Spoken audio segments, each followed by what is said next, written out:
ಆತ್ಮೀಯ ಕೇಳುಗರಿಗೆ ನಿಮ್ಮ ರಮಾಶ್ರೀ ಅಡಿಗೇರ್ ಮಾಡುವ ನಮಸ್ಕಾರಗಳು. ನೀವೀಗ ಮಾಂಗಲ್ಯ ಬಂಧನ ಧಾರಾವಾಹಿಯ 125ನೇ ಸಂಚಿಕೆಯನ್ನ ಕೇಳ್ತಾ ಇದ್ದೀರಾ. ಕಥೆ ಪ್ರಾರಂಭ ಮಾಡೋದಕ್ಕೂ ಮೊದಲು ಯಾರ್ಯಾರು ಇನ್ನೂ ಚಾನೆಲ್ನ ಸಬ್ಸ್ಕ್ರೈಬ್ ಮಾಡ್ಕೊಂಡಿಲ್ಲ ಅವರೆಲ್ಲ ದಯವಿಟ್ಟು ಚಾನೆಲ್ನ ಸಬ್ಸ್ಕ್ರೈಬ್ ಮಾಡ್ಕೊಳ್ಳಿ, ಕಥೆಯನ್ನ ಲೈಕ್ ಮಾಡಿ, ಶೇರ್ ಮಾಡಿ ಪ್ರೋತ್ಸಾಹಿಸಿ. ಈಗ ಕಥೆಯ ಮುಂದಿನ ಭಾಗಕ್ಕೆ ಹೋಗೋಣ. ಚಾರು, ಮುಂದಿನ ಸೋಮವಾರ ನಾನು ವಾಪಸ್ ಹೋಗೋದು ಅಂತ ತೀರ್ಮಾನ ಮಾಡಿದ್ದೀನಿ. ದೂರ ದಿಗಂತದತ್ತ ನೋಟ ಬೀರಿ ಹೇಳಿದ ಅಜಯ್. ಸರಿ, ಹಾಗಿದ್ರೆ ಬಟ್ಟೆ ಪ್ಯಾಕ್ ಮಾಡ್ತೀನಿ.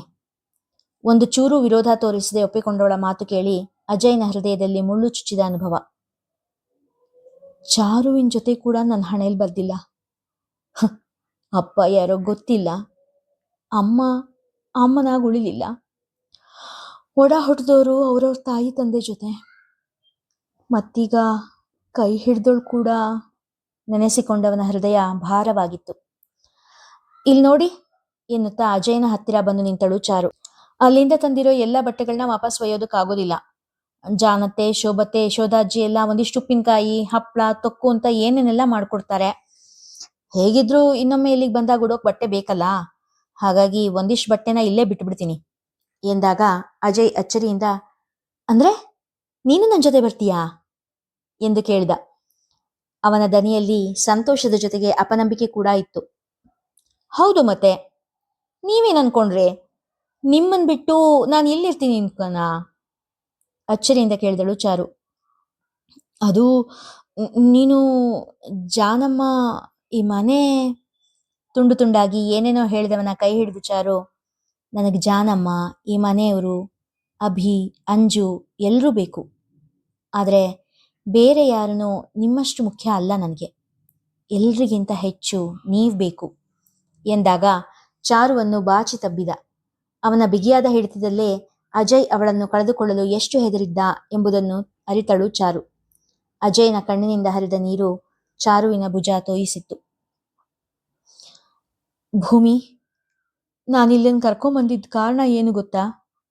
ತಮ್ಮ ದುಃಖ ಸ್ವಲ್ಪ ತಹಬಂದಿಗೆ ಬಂದ ಮೇಲೆ ಕೇಳಿದಳು ಶಾಂತ. ಇಲ್ಲವೆನ್ನುವಂತೆ ತಲೆ ಆಡಿಸಿದಳು ಭೂಮಿ. ಶಾಂತ ಭೂಮಿಯ ಮುಂದೆ ಕೈ ಮುಗಿದು, ಜಾನ್ಕಿ ಕೋದಂಡನ್ನ ಮದ್ವೆ ಆಗೋದನ್ನ ತಪ್ಸು ಅಂತ ಕೇಳ್ಕೊಳ್ಳೋದಕ್ಕೆ ಎಂದರು. ಭೂಮಿ ಅಚ್ಚರಿಯಿಂದ ಅವರ ಕಡೆ ನೋಡಿದಳು. ನೋಡು, ಮತ್ತೆ ನನ್ನ ಕಡೆ ಅನುಮಾನದಿಂದ ನೋಡ್ಬೇಡ ಭೂಮಿ. ನಾನು ಹೇಳ್ತಾ ಇರೋದು ಜಾನು ಒಳ್ಳೇದಕ್ಕೆ. ಇದು ನೋಡು, ಕೋದಂಡನ್ ಜಾತಕ, ಇದು ಜಾನ್ಕಿ ಜಾತಕ. ಕೋದಂಡನ್ ಆಯಸ್ಸು, ಆರೋಗ್ಯ ಎರಡೂ ನಿಂತಿರೋದು ಅವನು ಮದ್ವೆ ಆಗಿರೋ ಜಾನ್ಕಿ ತಾಳಿ ಭಾಗ್ಯದ ಮೇಲೆ. ಕೇವಲ ಅಷ್ಟೇ ಆಗಿದ್ರೆ ಮದ್ವೆ ಆಗೋದ್ರಲ್ಲಿ ತಪ್ಪಿಲ್ಲ ಬಿಡು, ಗಂಡನ್ಗೆ ಒಳ್ಳೇದಾಗೋದಾದ್ರೆ ಆಗ್ಲಿ ಅನ್ಬೋದಿತ್ತೇನೋ. ಆದ್ರೆ ಅವನ್ ಭಾಗ್ಯ ಗಟ್ಟಿ ಆಗ್ತಾ ಹೋದ ಹಾಗೆ ಜಾನ್ಕಿ ಭಾಗ್ಯ ಕುಸಿತಾ ಹೋಗ್ತಿದೆ. ಮೊದ್ಲಿಂದಾನೂ ಹಾಗೆ. ಕೋದಂಡನ್ ಕೈಯಿಂದ ತಾಳಿ ಕಟ್ಸ್ಕೊಂಡಾಗಿಂದ ಅವನ್ ದುರದೃಷ್ಟ ಇವಳು ಬೆನ್ನೇರಿ, ಇವಳ ಅದೃಷ್ಟ ಅವನ್ ಕೈ ಹಿಡಿದಿದೆ. ಈಗ ಮತ್ತೂ ಒಂದ್ಸತಿ ತಾಳಿ ಕಟ್ಟಿದ್ರೆ ಕೋದಂಡ ಆರೋಗ್ಯವಂತ ಆಗ್ತಾನೆ, ಆದ್ರೆ ಜಾನ್ಕಿ ನೆಲ ಹಿಡಿತಾಳೆ. ಎಲ್ರೂ ಕೋದಂಡನ್ ಜಾತಕ ಮಾತ್ರ ನೋಡ್ತಿದ್ದಾರೆ, ಜಾನ್ಕಿ ಜಾತಕದ ಕಡೆ ಯಾರಿಗೂ ಗಮನ ಇಲ್ಲ ಎಂದವರು ನಿಟ್ಟುಸಿರು ಬಿಟ್ಟು, ಜಾನ್ಕಿ ಕೂಡ ಇದ್ರ ಬಗ್ಗೆ ಗೊತ್ತಿರುತ್ತೆ, ಹಾಗಾಗಿನೇ ಅವಳ ಮನೆ ಉಯ್ಯಾಲೆ ಆಡ್ತಾ ಇರುತ್ತೆ ಅಂತ ಅನ್ಸುತ್ತೆ ನಂಗೆ. ಒಮ್ಮೆ ತನ್ನ ಸ್ವಾಭಿಮಾನದ ಬಗ್ಗೆ ಯೋಚನೆ ಮಾಡಿದ್ರೆ ಇನ್ನೊಂದ್ಸರ್ತಿ ಕೋದಂಡನ್ ಜೀವನದ ಬಗ್ಗೆ ಯೋಚನೆ ಮಾಡ್ತಿದ್ದಾಳೆ. ಅದಕ್ಕೆ ಅವಳಿಗೆ ನಿರ್ಧಾರ ತೆಗೆದುಕೊಳ್ಳೋದಕ್ಕೆ ಆಗ್ತಾ ಇಲ್ಲ. ಆದ್ರೆ ನೀನ್ ಅವಳಿಗೆ ಬೆಂಬಲ ಕೊಡು, ಈ ಮದುವೆನ ನಿಲ್ಸು ಎಂದರು. ಭೂಮಿ ಅವರು ಹೇಳಿದ ಮಾತುಗಳ ಬಗ್ಗೆಯೇ ಯೋಚಿಸುತ್ತಾ ಅಲ್ಲಿಂದ ಹೊರಡಲು ಸಿದ್ಧಳಾದಳು. ಭೂಮಿ, ಅಕಸ್ಮಾತ್ ತಾಳಿ ಕಟ್ಟಿದ್ಮೇಲೆ ಜಾನುವಿನ ಜೀವನನೇ ಕೊನೆ ಆಗ್ಬಿಟ್ರೆ? ಅವಳ ಆಯಸ್ಸು, ಆರೋಗ್ಯ ಎರಡೂ ಕೋದಂಡನ್ ಪಾಲಾಗೋ ಸಾಧ್ಯತೆ ಕೂಡ ಇದೆ ಈ ಜಾತಕದ ಪ್ರಕಾರ. ಜಾನ್ಕಿ ಆ ದಿಕ್ಕಲ್ ಕೂಡ ಯೋಚಿಸ್ಬೋದು ಎಂದಾಗ ಭೂಮಿ ದಿಗಿಲುಗೊಂಡಳು. ಈ ಜಾತಕ ಪಾತಕ ಅದನ್ನೆಲ್ಲ ಇಷ್ಟು ಮಟ್ಟಿಗೆ ನಂಬೇಕಾ? ನಾನ್ ನಂಬ್ತೀನೋ ಬಿಡ್ತೀನೋ, ಆದ್ರೆ ಜಾನತ್ತೆ ಅಂತೂ ಖಂಡಿತ ನಂಬ್ತಾರೆ. ಇದುವರೆಗೂ ನಾನು ನೋಡಿರೋ ಜಾನತ್ತೆ ಯಾವತ್ತೂ ತಮ್ಮ ಬಗ್ಗೆ ಯೋಚಿಸ್ತೋರೇ ಅಲ್ಲ. ಈ ಸಾರಿ ಕೂಡ ಎಂದುಕೊಂಡ ಭೂಮಿ ಸಣ್ಣಗೆ ಬೆಚ್ಚಿದಳು. No no, ಹಾಗಾಗ್ಬಾರ್ದು. ನಾನು ಜಾನತೆ ಹತ್ರ ಮಾತಾಡ್ಲೇಬೇಕು. ದೃಢ ನಿರ್ಧಾರ ಮಾಡಿ ಜಾನಕಿಯನ್ನು ಅರಸಿ ನಡೆದಳು. ಚಾರು, ನೀನು ಬರೋ ಹಾಗಿದ್ರೆ ಮದ್ವೆ ಮುಗಿದ್ಮೇಲೆ ಒಟ್ಟಿಗೆ ಹೊರಡೋಣ, ಖುಷಿಯಿಂದ ಹೇಳಿದ ಅಜಯ್. ನೀವ್ ಹೇಗೆ ಹೇಳ್ತಿರೋ ಹಾಗೆ ಎಂಬ ಚಾರುವಿನ ಮಾತು ಕೇಳಿ ಅಜಯ್ನ ಮನ ತುಂಬಿ ಬಂದಿತ್ತು. ಸರಿ, ಹಾಗಾದ್ರೆ ಮದ್ವೆ ಮುಗಿದ್ಮೇಲೆ, ಅಂದ್ರೆ ಇನ್ 15 ದಿನಗಳ ಮೇಲಿನ ಟಿಕೆಟ್ ಬುಕ್ ಮಾಡಿಸ್ತೀನಿ ಎಂದವನ ಮುಖದಲ್ಲಿ ಇದ್ದ ನೆಮ್ಮದಿ ಕಂಡು ಚಾರು ಕೂಡ ನೆಮ್ಮದಿಯ ನಿಟ್ಟುಸಿರು ಬಿಟ್ಟಳು. ಅದೆಷ್ಟು ಚೆನ್ನಾಗಿರುತ್ತೆ ಕಲ್ಪನೆ ಮಾಡ್ಕೋ ಜಾನಕಿ. ನಾನು, ನೀನು, ಅಪ್ಪ, ಅಮ್ಮ, ನಮ್ಮ ಮಕ್ಕಳು, ಭಾರ್ಗವ ಮತ್ತವನ ಹೆಂಡತಿ, ಅವನ ಮಕ್ಕಳು ಎಲ್ಲ ಒಂದೇ ಮನೆಯಲ್ಲಿ. ಕಲ್ಪನೆನೇ ಎಷ್ಟು ಸುಂದರವಾಗಿದೆ.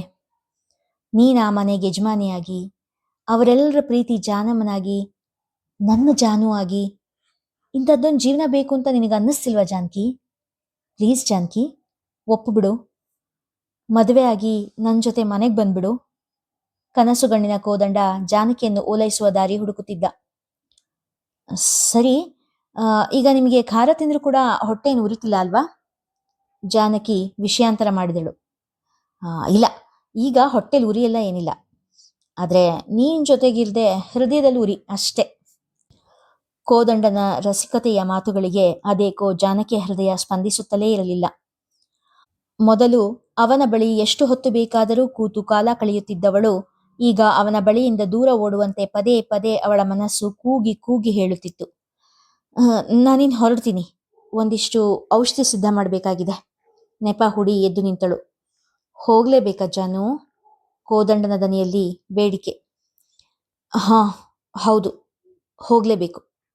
ನಾನು ಔಷಧಿ ಸಿದ್ಧ ಮಾಡ್ತಾ ಇರೋದು ನಮ್ಮ ಚಾರುಗೆ ಎಂದು ಹೇಳಿ 2 ಹೆಜ್ಜೆ ಮುಂದೆ ಇಟ್ಟವಳ ಕೈ ಹಿಡಿದಿದ್ದ ಕೋದಂಡ. ನೀನೆಷ್ಟು ಒಳ್ಳೆಯವಳು ಜಾನು, ಯಾವಾಗಲೂ ಇನ್ನೊಬ್ಬರ ಬಗ್ಗೆನೇ ಯೋಚನೆ ಮಾಡ್ತಾ ಇರ್ತೀಯ ಎಂದವನ ಸ್ಪರ್ಶ ಜಾನಕಿಗೆ ಹಿತವೆನಿಸುತ್ತಿಲ್ಲ. ಸುಮ್ಮನೆ ತೋರಿಕೆಯ ನಗು ಬೀರಿ ಬಲವಂತವಾಗಿ ಅವನ ಕೈ ಹಿಡಿತ ಬಿಡಿಸಿಕೊಂಡು ದುಡದುಡನೆ ಅಲ್ಲಿಂದ ನಡೆದಳು. ಸಿಲಿ ಗರ್ಲ್, ಈ ವಯಸ್ಸಲ್ಲೂ ಅದೆಷ್ಟು ನಾಚಿಕೆ ಇವಳಿಗೆ ಎಂದುಕೊಂಡ ಕೋದಂಡ ಜಾನಕಿ ಅವನ ಸ್ಪರ್ಶದಿಂದ ಪುಲಕಿತಳಾಗಿ ನಾಚಿಕೊಂಡು ಹೋದಳೆಂದು ಭಾವಿಸಿದ. ಯಾಕೋ ಈ ಜಾನಕಿ ದತಿ ಆಯ್ತು. ಕೋದಂಡ ಅಷ್ಟು ಬೇಡ್ಕೊಳ್ತಾ ಇದ್ದಾನೆ.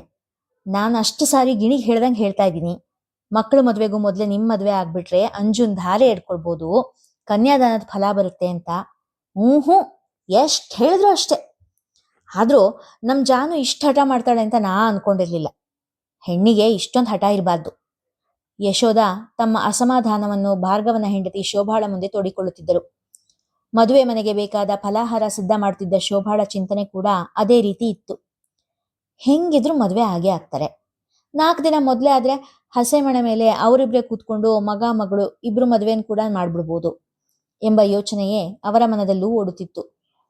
ಅಲ್ಲ ಅಜ್ಜಿ, ದೊಡ್ಡಮ್ಮ ದೊಡ್ಡಪ್ಪ ಈಗ್ಲೂ ಗಂಡ ಹೆಂಡ್ತಿನೇ ತಾನೆ? ಅವರಿಬ್ರು ಈಗ್ಲೂ ಹಸೆ ಮಣೆ ಮೇಲೆ ಕೂರ್ಬೋದಲ್ಲ? ಅಲ್ಲೇ ಕುಳಿತು ಓದುತ್ತಾ ಇವರ ಮಾತಿನ ಕಡೆ ಕಿವಿಯಾಗಿದ್ದ ನಿತ್ಯ ಕೇಳಿದಳು ಯಶೋಧ ಅವರನ್ನ.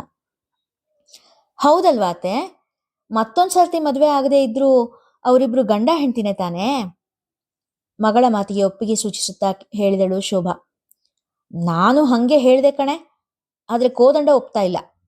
ಅವನು ಇದುವರೆಗೂ ನಾನು ಯಾವತ್ತೂ ಜಾನಕಿನ ಹೆಂಡತಿ ಅನ್ಕೊಂಡೇ ಇಲ್ಲ, ಹಂಗಾಗಿ ಅವಳನ್ನ ಮದುವೆ ಆದ್ರೇನೆ ನನಗೆ ಅವಳು ಹೆಂಡತಿ ಅನ್ಸೋದು ಅಂತಾನೆ ಎಂದರು ನಿಟ್ಟುಸಿರು ಬಿಡುತ್ತಾ. ಆದ್ರೆ ಶಾಸ್ತ್ರದ ಪ್ರಕಾರ ಅಕ್ಕ ಮದುವೆ ಆದ್ದಿಂದಾನೆ ಭಾವನ ಹೆಂಡತಿ ತಾನೆ? ಶಾಸ್ತ್ರ ಪುರಾಣದ ಬಗ್ಗೆ ತಿಳ್ಕೊಂಡಿರೋ ಮಾವನವರು ಭಾವನ ಹತ್ರ ಮಾತಾಡಿದ್ರೆ ಅವ್ರು ಒಪ್ಕೊಳ್ಬೋದು. ತನ್ನ ಅಕ್ಕ ಇದುವರೆಗೂ ಯಾವ ಸುಖವನ್ನೂ ಕಾಣದ ಹೆಣ್ಣು, ಕನಿಷ್ಠ ಕನ್ಯಾದಾನದ ಫಲವಾದರೂ ಸಿಗಲಿ ಎಂಬ ಭಾವ ಶೋಭಾಳದ್ದು. ಅದೇನೋ ಅಮ್ಮ, ನಿಮ್ಮ ಮಾವ ಕೋದಂಡ ಮತ್ತೆ ಜಾನಕಿ ವಿಷಯಕ್ಕೆ ನಾನು ತಲೆ ಹಾಕೋದೇ ಇಲ್ಲ ಅಂತ ಮುಗುಮ್ಮ ಕೂತ್ಬಿಟ್ಟಿದ್ದಾರೆ. ಈಗೆಲ್ಲ ನಿಮ್ ಜಾನಕಿ ಅಕ್ಕನ ನಿರ್ಧಾರದ ಮೇಲೆ ನಿಂತಿದೆ. ಅವಳ ಯಾಕೋ ತೀರಾ ಹಠ ಮಾಡ್ತಿದ್ದಾಳೆ ಎಂದರು ಯಶೋಧ ನಿರಾಸೆಯಿಂದ. ಹೆಣ್ಣು ಬೇರೆಯವರ ಆಸೆಗೆ ತಕ್ಕಂತೆ ಬದುಕಿದರೆ ಮಾತ್ರ ಜೀವಂತ, ಇಲ್ಲವಾದರೆ ಜಡ. ಓದುತ್ತಿದ್ದ ನಿತ್ಯ ತನ್ನ ಪುಸ್ತಕದಲ್ಲಿ ಬರೆದದ್ದನ್ನು ಗಟ್ಟಿಯಾಗಿ ಹೇಳಿದಳು. ಆ ಮಾತು ಶೋಭಾ ಅವರ ಹೃದಯ ಹೊಕ್ಕು ನಿಟ್ಟುಸಿರೊಂದು ಅಯಾಚಿತವಾಗಿ ಹೊರಗೆ ಬಂದಿತು. ಇಲ್ಲಿಗೆ ಇಂದಿನ ಸಂಚಿಕೆ ಮುಗಿಯಿತು. ಮುಂದಿನ ಕಥೆ ಮುಂದಿನ ಸಂಚಿಕೆಯಲ್ಲಿ. ಕಥೆ ಇಷ್ಟವಾಗಿದ್ರೆ ಹೆಚ್ಚು ಹೆಚ್ಚು ಜನರಿಗೆ ಶೇರ್ ಮಾಡಿ, ಕಥೆಯನ್ನ ಲೈಕ್ ಮಾಡಿ, ಹಾಗೆ ಕಾಮೆಂಟ್ ಸೆಕ್ಷನ್ನಲ್ಲಿ ನಿಮ್ಮ ಅಭಿಪ್ರಾಯ ತಿಳಿಸಿ ಪ್ರೋತ್ಸಾಹಿಸಿ. ಧನ್ಯವಾದಗಳು.